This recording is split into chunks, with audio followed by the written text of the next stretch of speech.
Du coup aujourd'hui j'ai décidé de vous parler de quelque chose d'un petit peu lourd. Je vais simplement vous parler de mon burn-out de cette année. Petit disclaimer, je vais simplement parler de mon expérience personnelle, de comment moi j'ai vécu ce burn-out, et évidemment je vais citer le moins de noms possible et rester un peu flou dans les détails parce que certaines situations ne sont pas résolues au moment où je tourne cette vidéo. J'espère simplement que cette vidéo pourra aider d'autres personnes à se sentir un petit peu moins seules, parce que j'avoue que c'est une période où personnellement j'ai pas mal culpabilisé d'être en burn-out, et ça m'a fait du bien simplement de savoir que beaucoup de mes connaissances en avaient eu aussi. Non pas que ça m'ait fait plaisir qu'elles en aient eu, mais simplement que je me suis sentie moins seule. Voilà, c'est parti. Burn-out auquel je m'attendais pas franchement, mais qui finalement a du sens quand on y réfléchit. Donc voilà, je vous embarque un petit peu avec moi pour cette vidéo pas très drôle. Je pense que cette vidéo sera en deux parties, parce que quand j'ai essayé de faire un petit test pour voir combien de temps ça allait prendre, c'était long et un peu indigeste. Donc voilà, je vais essayer de rendre ça un petit peu plus fun, si possible. Donc en gros, pour moi, tout a commencé fin d'année 2023, pendant les périodes des fêtes de fin d'année exactement. Si vous voulez, c'est une période où d'habitude je prends toujours mes derniers jours de congés payés, et j'ai fait pareil cette année. Et simplement la possibilité de prendre du recul par rapport à mon travail m'a fait me rendre compte de plein de choses qui n'allaient pas depuis toujours. Donc ça fait 5-6 ans que je travaillais au même endroit, et ça fait 5-6 ans que l'environnement de travail dans lequel j'étais était toxique. Mais pour des raisons qui me sont propres, ça me passait un peu au-dessus. En fait, je me disais simplement que ça allait mieux à certains moments, ça allait moins bien à d'autres, c'est pas grave, c'est comme ça. J'ai vu beaucoup de collègues défiler. Donc si vous voulez, l'environnement de travail, ça remontait quand il y avait des nouveaux collègues. On se disait qu'on allait mettre des choses en place. Donc j'étais contente, un peu de positif parce que c'est assez rude. On essayait de mettre des choses en place et ça durait jamais vraiment longtemps. Donc on redescendait dans le moral, puis on remontait, on descendait. La situation était tout le temps instable en fait. Donc on savait jamais sur quel pied danser, ne fût-ce que par rapport à cette arrivée et ces départs de collègues fréquents. Et puis au niveau des horaires, au niveau des heures sup, rien qui allait. Donc si vous voulez, c'est un environnement de travail où de base les horaires sont pas hyper bien définis, donc tu l'acceptes, sauf qu'ils le sont jamais plus pour autant. Les changements d'horaire tout le temps à la dernière minute, c'est finalement viens pas bosser demain, tu récupères tes heures sup. Et puis finalement le soir même à 23h tu reçois un message, oui demain 8h finalement est-ce que tu peux être là. Et c'était comme ça tout le temps en fait. Donc j'ai eu une nouvelle collègue qui m'a beaucoup aidée, qui avait le même rôle que moi dans l'endroit où j'étais. Et en fait, trop bien, une nouvelle collègue qui... Enfin, franchement, moi j'ai vu la différence quand elle était là en fait. Par rapport peut-être à d'autres personnes qui le sont en témoin, j'ai vraiment vu une grosse différence par rapport à la charge de travail que j'avais. Mais donc en fait, petit à petit, tu prends de plus en plus de responsabilités, parce que le but c'est un peu d'évoluer et de grandir là où tu travailles. Donc tu prends. Mais t'as pas de reconnaissance pour autant. Tu te fais engueuler quand il y a le moindre truc qui va pas. Alors que littéralement avec ma collègue, on n'avait pas des temps pleins. Quand moi je bossais, elle bossait pas et vice versa. Et on courait littéralement dans tous les sens toute la journée. Enfin, on était épuisés. On faisait toujours plusieurs tâches en même temps. Entre guillemets, c'est normal dans le boulot qu'on faisait. Les pauses midi, on était censé avoir 1 heure de pause. Si on avait 20 minutes, on pouvait s'estimer heureuse. Et on a appris en plus que notre patron essayait de le diminuer à 30 minutes. Sachant que déjà quand t'as 1 heure, t'arrives pas à prendre 20 minutes. Le diminuer à 30 minutes, c'était débile, mais enfin soit. Et c'était toutes des petites choses comme ça. Et puis voilà, la relation qui était vraiment malsaine avec ce patron. On n'avait pas le droit à la déconnexion. Donc c'est-à-dire que même si tu dis non, ça sert à rien de me contacter quand je bosse pas, tu te prenais quand même une flopée de messages désagréables. Le patron était très caractériel, donc le matin tu savais pas sur quel pied danser, tu savais pas s'il allait être énervé ou pas. Mais bon, grosso modo, le matin quand t'arrivais, de toute façon quelqu'un se faisait pourrir. C'était un point où le matin t'arrives de toute façon une demi-heure en avance, parce que t'espères avoir 5 minutes pour te poser avant de commencer ta journée de travail et essayer de faire les choses un peu à ton aise. Et tu termines toujours plus tard quoi. Tu n'arrives jamais à partir à l'heure, donc on a enchaîné les heures sup avec ma collègue. Et on se faisait évidemment engueuler parce qu'on avait trop d'heures sup, et on se faisait engueuler quand on récupérait des heures sup. Donc de toute façon on se faisait toujours engueuler. Et là je sais pas, il y a eu une énième remarque du patron qui était désagréable.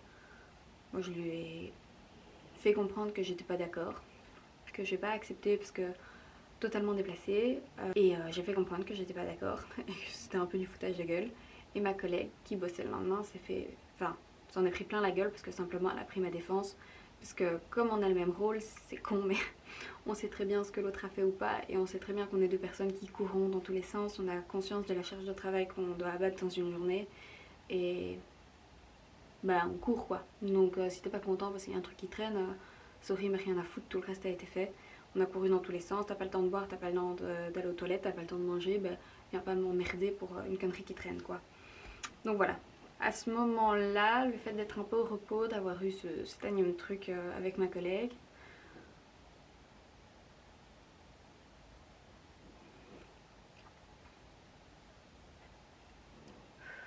donc à ce moment-là, c'était la goutte d'eau en trop en fait qui fait déborder le vase. Donc on a eu une petite discussion avec ma collègue. En fait, si vous voulez, c'est une situation, comme je vous l'ai dit, donc moi ça fait 5-6 ans que je travaille au même endroit, ça fait 5-6 ans que je vois ce genre de comportement, mais pour des personnes qui n'ont pas le même rôle que moi, qui ne sont pas employées comme moi au sein de cet endroit. Et donc, pour moi, ce que les autres personnes subissaient, c'était pas normal. Mais entre guillemets, ce que moi je subissais, ça passait. Disons que c'était pas si grave comparé à ce que les autres subissaient, même si c'était kiff-kiff. Et que, bah, en fait, si vous voulez, bah, j'espérais constamment du changement, vu que constamment on avait ce roulement d'emploi, enfin, de personnes qui travaillaient là-bas qui changeaient. Et bah, là, d'avoir une collègue qui a le même rôle que moi, qui s'en prend plein la gueule comme moi, je me suis dit en fait c'est pas normal, parce que si elle a pas à subir ça, moi non plus. Et c'était évident qu'elle avait pas à subir ça, donc voilà. La question ne se posait même plus. Et donc, je me suis pris une grosse claque dans la gueule.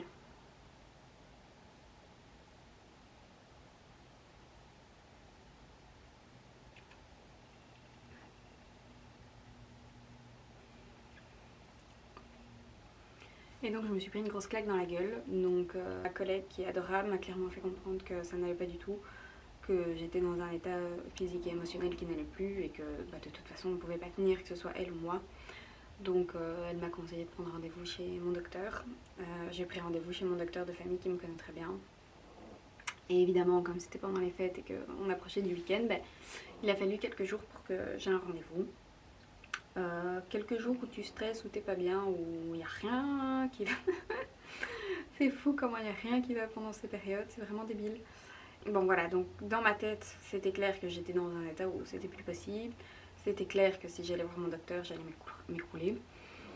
Donc j'ai essayé de prévenir certains proches et certaines amies, bah, notamment celles qui avaient déjà fait un burn-out, pour avoir un petit peu de soutien et expliquer que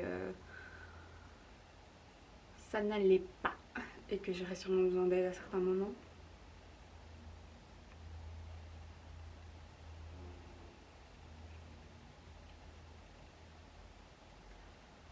Oh, rien que d'en parler, c'est chiant.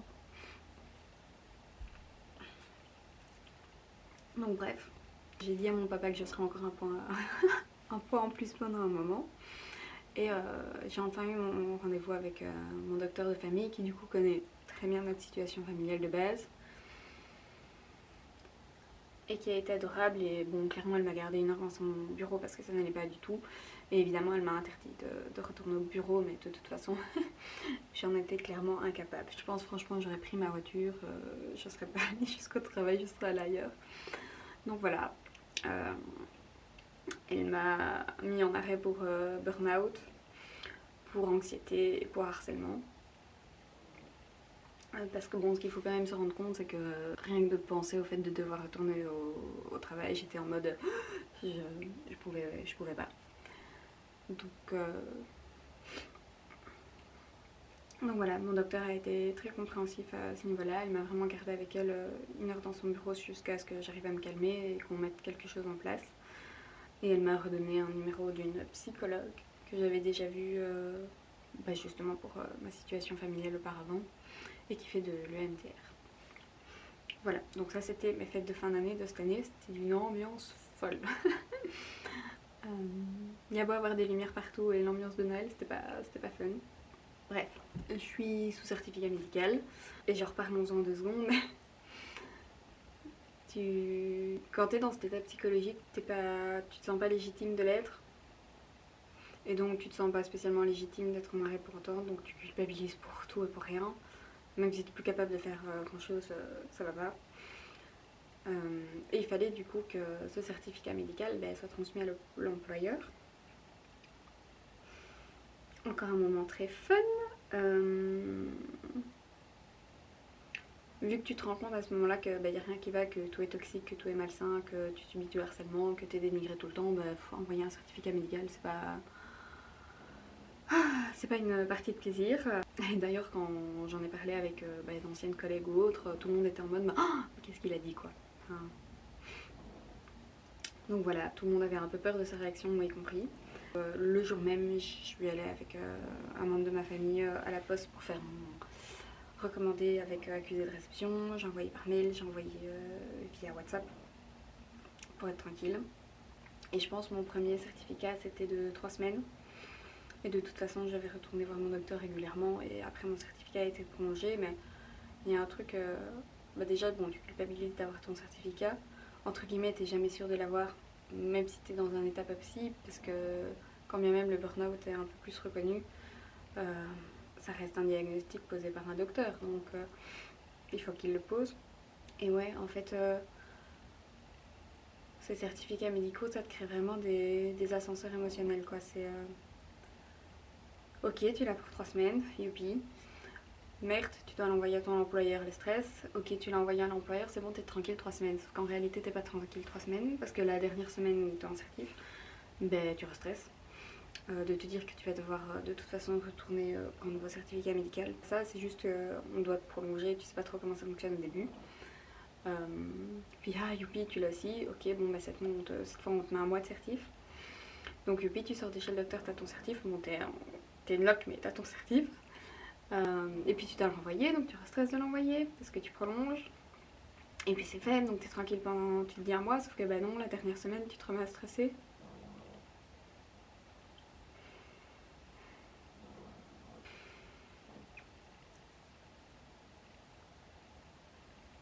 Ça déclenche des grosses paniques, ces certificats médicaux.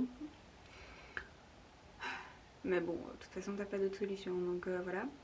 Et dans les autres conséquences fun de ce burn-out, que j'avais un peu sous-estimé, c'est que ton cerveau est vraiment à la ramasse. Donc, truc con, mais genre, je savais plus quel jour on était. Et vous savez, même si j'avais lu 3 fois quel jour on était, genre, j'avais pas conscience du jour qu'on était avant que le jour se termine. T'es complètement KO, t'es épuisé physiquement et psychologiquement. Ah oui, pour illustrer le cerveau à la ramasse, j'ai une amie qui a appelé pour prendre de mes nouvelles. J'ai un peu expliqué la situation, mais pas tout, parce que je suis pas de nature à me confier de base. Et j'ai complètement oublié de lui demander comment elle allait. Genre 5 minutes après avoir raccroché, j'ai repris mon téléphone, je l'ai rappelé en mode sorry, mais toi ça va. Donc voilà, vraiment le cerveau te joue des tours, t'oublies des prénoms, t'oublies des dates, t'oublies les jours, t'oublies plein de trucs cons, donc t'essayes de noter pour pas oublier. Franchement, je m'attendais pas à ce que ce soit à ce point-là, mais tu deviens un peu bête sur le coup. Et de fatigue, tout simplement. Je dormais très mal, alors que de base, j'estime faire partie de la famille des marmottes. Donc c'est-à-dire que de base, moi je me couche 5 minutes après, je dors jusqu'au lendemain, il n'y a pas de souci. Et là, impossible de m'endormir, très, très stressée, beaucoup d'angoisse. Je mangeais pas beaucoup. Pendant plusieurs jours, j'ai presque rien mangé. Alors que pareil, au départ, je suis gourmande. Les premières semaines, je pense que je mangeais parce que mon papa me coinçait devant une assiette, donc pas le choix. Genre manger 3 repas par jour, flemme quoi. J'ai perdu du poids, du coup, pendant ce burn-out, que j'ai repris. Vu que je cours plus dans tous les sens et que je mange la même chose, j'ai repris du poids. T'as juste pas envie de sortir de ton lit. En fait, t'es fatigué et y a rien à faire à part te reposer. Donc on te donne des conseils, hein. Je vais en parler après, mais clairement moi je sortais de mon lit parce que j'ai des animaux et qu'il fallait que je m'en occupe, mais si ça ne tenait qu'à moi, je sortais pas de mon lit pendant 2 semaines. Puis bon, tu culpabilises quand même toujours de rien faire, donc tu te dis qu'il faut faire quelques trucs, mais rien t'épuise quoi, genre les sortir de son lit c'est fatigant, manger c'est fatigant, se préparer c'est fatigant, et t'es fatigué tout le temps quoi.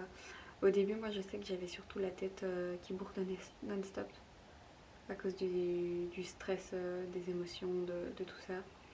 J'avais constamment mal à la tête. Donc c'était fatigant aussi, c'était pas chouette, c'est un peu déprimant. Surtout que j'ai des antécédents de migraine, donc quand j'ai mal à la tête, ça me fout un coup au moral en plus. Joie. Aussi, bon ben de base comme tout le monde j'ai des complexes, mais quand je me vois dans le miroir le matin ça passe. Là laisse tomber quoi, je voyais ma tête de déprimée avec des yeux de merlan frit, j'étais en mode c'est bon. C'est genre de voir ma tronche dans le miroir, ça me déprimait tellement, j'ai hésité à décrocher les miroirs des murs ou à les recouvrir de draps parce que ras-le-bol. Enfin bref, un bonheur insoupçonné ce burn-out.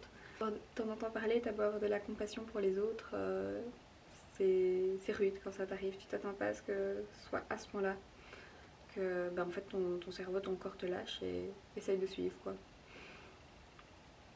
Et puis alors au niveau des humeurs pendant ce burn-out, bah oui effectivement il y a des jours où t'es pas bien. Au début moi il me semble que je pense que j'ai passé plusieurs jours juste devant la télé à regarder des films que tu connais par cœur mais qui te font du bien. Et tu les regardes qu'à moitié parce que je passais mon temps à m'endormir devant quoi. Genre sur une journée imagine tu regardes 3-4 films. Bah, je faisais la sieste pendant la moitié des films quoi, c'était vraiment débile. Après ça, j'ai eu une petite période d'euphorie que j'ai beaucoup aimée. Rien me faisait rire. Genre vraiment, j'étais contente de tout et de rien. J'arrêtais pas de rigoler, j'étais de super bonne humeur, j'ai eu un regain d'énergie. Tu souris bêtement pour tout, tout le temps, mais c'était cool. Ça a pas duré. C'est dommage, j'aime bien cette petite phase euphorique. Mais c'est vraiment ça en fait, au début t'es à nouveau en dents de scie quoi, au niveau de tes humeurs, ça va, ça va pas, ça va, ça va pas, ça va, ça va pas. Ça varie vraiment d'un jour à l'autre et on dit de faire un jour à la fois, donc bah, c'est ce que tu fais. C'est frustrant, mais c'est ce que tu fais. Et puis on dit aussi que bah, faut. Enfin, on te dit et tu te dis aussi, il faut réapprendre les bases. Il faut recommencer à bien dormir, ou en tout cas essayer. Il faut essayer de manger 3 repas par jour, avec des légumes et toutes les couleurs. Ce qui est dommage parce que vraiment quand je déprime, j'aime bien manger que des crasses, enfin soit. Il faut faire une activité physique régulière, douce. Souvent par là on entend d'aller se balader. Alors sachant que mon burn-out je l'ai fait au plein hiver, fin d'année en Belgique, bah non, je suis pas allée me balader, il fait froid. Je suis frileuse à un point où, petite anecdote rigolote qui a eu lieu pendant ce burn-out, enfin moi ça m'a fait rire. Je suis tellement frileuse que début printemps, j'ai eu une engelure à un orteil. Voilà, c'est la petite anecdote rigolote parce que genre vraiment j'ai toujours froid aux pieds, on ne croit pas. Je rappelle, je suis en burn-out donc je reste chez moi toute la journée en... Bon, même si des fois j'essaye de m'habiller, globalement je mets toujours des grosses chaussettes parce que j'ai froid aux pieds et pourtant il y a le chauffage au sol, ben, j'ai quand même réussi à me choper une engelure. Donc voilà, je suis vraiment frileuse. J'en ai bien rigolé et j'adore me servir de cette excuse pour me cacher sous des plaids. Mais donc oui, on te dit de faire ça et d'essayer de te changer un petit peu les idées et de faire des choses qui te font du bien à toi. Ça peut être aussi des petites activités artistiques par exemple. En tout cas, il faut essayer de te changer les idées. Alors c'est ça aussi, il faut essayer de te changer les idées, mais pas trop parce qu'il faut quand même que tu réfléchisses à la situation et ce qui va pas. Et tu dois pas t'épuiser, mais tu dois pas non plus trop te distraire et être dans le déni, tu vois. Donc bon, soit, vas-y pour trouver cet équilibre. J'étais déphasée quand j'allais me dormir et au début, j'ai pas remis de réveil. À un moment, j'ai hésité à me dire ok, t'essayes de te lever pas trop tard justement pour faire des choses dans un rythme de vie un peu convenable. Et puis bon, en vrai, t'es crevé donc même si tu vas te coucher tôt, tu ne t'endors plus en 2 secondes. Et de toute façon, j'étais fatiguée donc je me levais quand je me levais. Manger, j'ai essayé de prévoir un petit peu plus des repas qui me faisaient plaisir. Mais je me mettais pas la pression, je mangeais 3 fois par jour, mais c'était pas un vrai repas une fois, c'est pas grave. Et oui, bah, j'ai recommencé à faire mes ongles, à essayer de m'habiller un peu d'une façon plus sympa. Je me suis remise à dessiner doucement. J'ai refait un peu de couture aussi. Ça faisait très longtemps que j'avais plus fait de couture, dessin aussi, je pense. Et j'ai rejoué un petit peu avec un instrument de musique qui s'appelle l'ukalimba. Donc j'ai lu. J'ai dévoré 3 livres en quelques jours. Ça m'était plus arrivé depuis un moment, mais genre vraiment j'ai fait que ça quoi, du matin au soir, c'est un petit peu too much, mais ça m'a fait du bien. Pour l'activité physique, bah, comme il s'est pourri que j'avais pas envie de faire de balade, j'ai recommencé le yoga et la méditation. Beaucoup de yoga. L'objectif c'était d'en faire tous les jours. Pas souvent respecté l'objectif, mais franchement au minimum 5 fois semaine. La méditation ça fait beaucoup de bien aussi pour simplement réapprendre à respirer en fait, et à garder son calme et être un peu moins angoissée et à être reconnaissante. J'ai essayé aussi de faire un peu de sport pour bouger plus, notamment juste taper dans un sac de boxe. Finalement le yoga c'est très bien, donc je suis restée là-dessus. Surtout que je me pétais quand même pas mal les ongles avec le sac de boxe et j'avais pas envie. Donc voilà. Mon docteur m'a donné plein de petits trucs pour des petits poèmes ou autres pour, pour essayer d'aller mieux et pour en fait poser des mots sur ce qui va pas. J'ai recommencé à écrire dans des carnets quand, quand j'en avais besoin, j'ai envie de te dire. Parce que bon, petite parenthèse, certaines personnes seront plus sujettes au burn-out que d'autres, en fonction de leur caractère, de leur vécu, etc. Et clairement, j'ai entré un peu dans cette catégorie parce que même si j'ai un caractère et que je dis les choses et que ça me fait pas plaisir, ouais, je vais le dire, mais si tu recommences après, c'est pas grave, je vais juste te le redire. La situation ne change pas, je te dis juste que je suis pas contente encore et encore, donc on m'entend pas beaucoup à ce niveau-là. Je pense que certaines personnes s'attendaient pas spécialement à ce que je fasse un burn-out, justement parce que quand mon patron faisait une remarque que j'estimais injuste, je le sais clairement comprendre et que s'il me gueulait dessus, je gueulais aussi. Voilà. Ça n'empêche. De par mon enfance, de par mon éducation, finalement, c'était un peu facile pour moi, je pense, de faire un burn-out. Dans les autres moments pas marrants, c'était annoncer la situation aux personnes qui t'entourent et aux anciennes collègues et tout ça, tout ça. Pour certains membres de ma famille, ça a été plus ou moins facile. J'ai juste dit que voilà, ça allait pas et que j'allais aller voir mon docteur pour être sous certif. Et bon, j'ai eu mon certif, donc c'était justifié. Pour mes amis, j'ai écrit un message dans un groupe d'amis. J'ai pas expliqué toute la situation en vrai. Et j'ai pas envie de l'expliquer. C'est con, mais de base, je suis pas trop du. Enfin, j'ai déjà eu. D'un côté, je suis pas trop du genre à parler de mes problèmes. De l'autre, j'estime que je les ai suffisamment saoulés ces dernières années avec d'autres soucis personnels. Donc voilà, j'avais pas envie de tout expliquer dans les détails. Et puis, je suis assez pudique. Donc,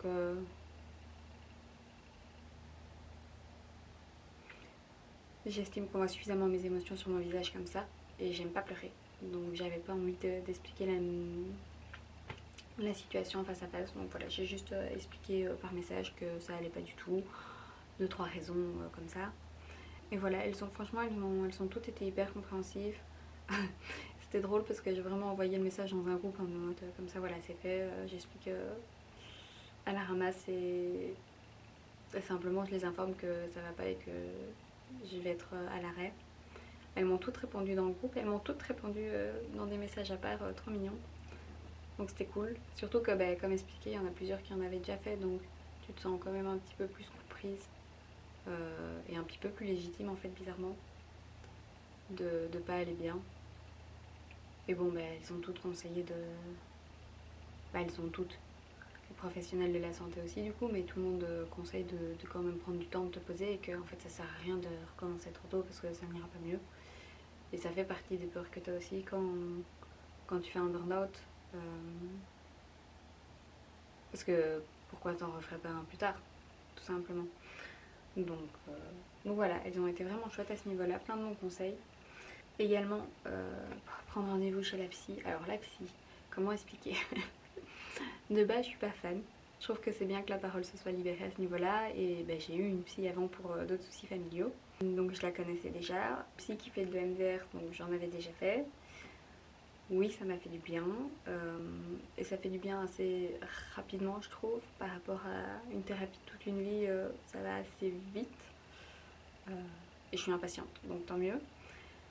Mais j'aime pas cette démarche justement d'aller expliquer mes problèmes à quelqu'un. Et bon, en général, quand tu vas, en tout cas dans cette situation-là, tu vas parce que ça ne va pas. Donc il faut parler de ce qui va pas. Donc parler, ça fait que tu te remémores qu'il y a plein d'autres choses qui n'allaient pas et que tu remues un peu toute cette merde, quoi. Donc pas fan. Le MDR en plus, enfin déjà la psy de base, une séance normale, je suis pas fan. Le MDR, genre ça crève, quoi. Encore une fois, le MDR c'est des grosses séances. C'est difficile parce qu'en gros on te fait revivre une situation désagréable encore et encore jusqu'à ce que ça aille mieux. Donc il faut que tu ailles chez la psy en te disant ok, j'ai passé un moment de merde, quoi. Difficile de se motiver avec ça, mais c'est pas grave, allons-y. Et ouais, après, épuisé, quoi. Genre vraiment, si vous en faites, je sais pas vous, mais moi les personnes avec qui j'en ai parlé, qui en ont déjà fait aussi, claqué quoi. Moi en général j'y vais début d'après-midi quand je fais les séances de MDR, le reste de l'après-midi me parle pas quoi. Et le lendemain j'ai une migraine, donc youpi, et les 2-3 jours après j'ai à nouveau des maux de tête. Parce que bah, le cerveau fonctionne, hein, il essaye de traiter un petit peu tout ça et d'aller mieux. Mais donc ouais, aller chez le docteur, pas cool. Même si c'est pour un mieux, même si c'est pour avoir le certificat, être mis en sécurité, avoir des bons conseils, etc. Pas cool. Le MDR, pas cool non plus. Pareil, ça va mieux après, mais sur le coup, c'est rude quoi comme épreuve. Et alors, par rapport à cette situation où je me sens un peu coincée, donc en gros, si moi je démissionne, je perds mes droits au chômage. Clairement, je suis pas en état de retravailler pour le moment. Je sais même pas si je veux continuer dans la même branche que je faisais avant, parce que ça m'a, soyons honnêtes, ça m'a écœurée. Donc voilà, je suis complètement perdue à ce niveau-là, je sais pas quoi faire de ma vie. Youpi. Et, euh, et donc oui, j'ai pas envie de me retrouver sans argent, donc je peux pas démissionner comme ça de toute façon, avant d'avoir trouvé autre chose. Et mon patron, je suis pas sûre qu'il aura envie de me virer, parce que ça lui fait dépenser de l'argent. Il a clairement pas envie de dépenser de l'argent pour ses employés. Voilà, voilà. Donc on verra ce que ça donne. Et donc par rapport à ça, j'ai dû m'inscrire également à un syndicat. Expérience mitigée quoi, j'ai envie de vous dire, parce que j'ai essayé d'avoir un rendez-vous. Clairement on m'a dit que bon, bah, ça pouvait se faire par téléphone pour avoir les informations de base. Ok, je me suis inscrite et j'ai envoyé plusieurs mails avec des questions, etc. Franchement pas hyper aidant quoi. Enfin, c'est une situation où t'es pas bien, où bah, tout te demande des efforts. Hein. Comme je vous ai expliqué, envoyer un certificat médical même par mail, ça me fout des angoisses pas possibles. T'as pas envie d'aller chez ton docteur, etc. Enfin, t'as pas envie de sortir de ton lit. Tu prends le temps, tu prends le courage d'envoyer un mail avec des questions, etc. Et t'as des demi-réponses, quoi. Franchement, c'est pénible. Donc, c'était pas cool. Franchement, c'est un peu difficile. Je pense déjà de base, c'est pas chouette, mais en gros, tu demandes de l'aide et bah. C'est déjà difficile de demander l'aide et en plus on t'en donne pas quoi. On t'en donne à moitié. Donc pas hyper bonne expérience à ce niveau-là, ce syndicat. C'est pour te protéger, c'est bien. Ça a foutu je pense un petit coup de pression et la puce à l'oreille à mon patron que je ne reviendrai de toute façon pas tout de suite. Et, et ouais, à part ça, pas d'une grande aide quoi, un peu décevant. Franchement quand tu demandes de l'aide et qu'on t'en donne pas, nul. Donc voilà, pas cool. Donc je pense qu'on va s'arrêter là pour la vidéo d'aujourd'hui. Enfin en tout cas pour cette partie. Et l'autre partie ce sera des trucs un petit peu plus drôles, plus légers, de toutes les petites choses que j'ai essayé de faire pour aller un petit peu mieux. Si cette vidéo a pu vous aider d'une façon ou d'une autre, tant mieux. Sinon pas grave. Euh, Moi ça me fait du bien d'essayer d'en parler à voix haute. Et pas juste d'écrire dans des petits carnets ce qui va pas. C'est ma petite thérapie en plus à moi, justement. Donc, si jamais vous avez envie de parler à personne, mais de dire que ça va pas, ben, c'est un conseil con, mais prenez une caméra en plus de toutes les autres choses que vous avez mis sur le côté. Moi, ça m'apaise un petit peu. Voilà, gros bisous!